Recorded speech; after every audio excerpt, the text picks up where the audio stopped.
Assalamualaikum warahmatullahi wabarakatuh. Pada kesempatan kali ini kita akan membahas tentang konsep sudut.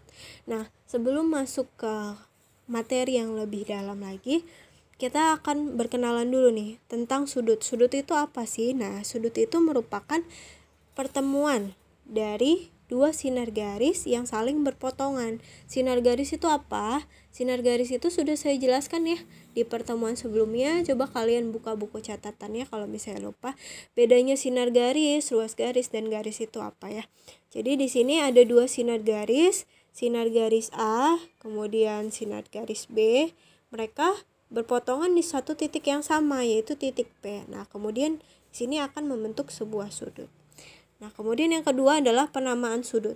Nah, di sini misalnya ada sudut PQR. Nah, ada poin-poin penting di sini. Titik Q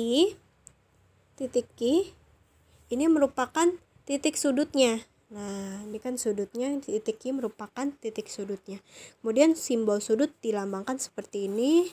Kemudian penamaannya. Penamaannya itu bisa dengan dua cara, yaitu dengan satu huruf atau dengan 3 huruf. Kalau misalnya dengan satu huruf, kita cukup menyebutkan titik yang menjadi titik sudutnya. Di sini adalah titik sudutnya adalah titik Q ya. Maka kalau misalnya dengan satu huruf, kita simbolkan seperti ini. Kemudian dengan 3 huruf. Kalau misalnya dengan 3 huruf, itu kita bebas ya antara PQR atau RQP. Yang penting letak titik sudutnya, yaitu titik Q ini ada di tengah-tengah penamaan dari dua titik yang lainnya gitu ya. Jadi antara PQR atau RQP. Jadi titik sudutnya itu kan titik Q ya. Jadi titik Q ini harus berada di tengah-tengah antara dua titik yang lainnya gitu ya.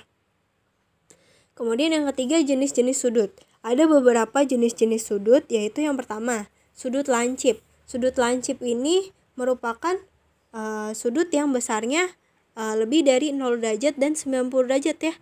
Lebih dari 0 derajat dan kurang dari 90 derajat. Kemudian sudut siku-siku. Sudut siku-siku ini besarnya sudah pasti ya, 90 derajat. Kemudian sudut tumpul. Kalau sudut tumpul ini besar sudutnya itu antara 90 derajat, lebih dari 90 derajat, dan kurang dari 180 derajat. Jadi saya ulangi ya, kalau misalnya sudut lancip itu besarnya lebih dari 0 derajat dan kurang dari 90 derajat. Kalau sudut siku-siku itu besarnya sudah pasti 90 derajat. Kalau misalnya sudut tumpul itu besarnya lebih dari 90 derajat dan kurang dari 180 derajat. Nah, yang terakhir ada sudut lurus. Nah, sudut lurus ini besarnya pasti 180 derajat ya. Kemudian ada yang kedua namanya sudut refleks. Nah, sudut refleks ini sudut yang besarnya lebih dari 180 derajat dan kurang dari 360 derajat. Jadi misalnya di sini ada sudut lancip, kemudian sudut refleksnya mana? Kalau misalnya sudut lancip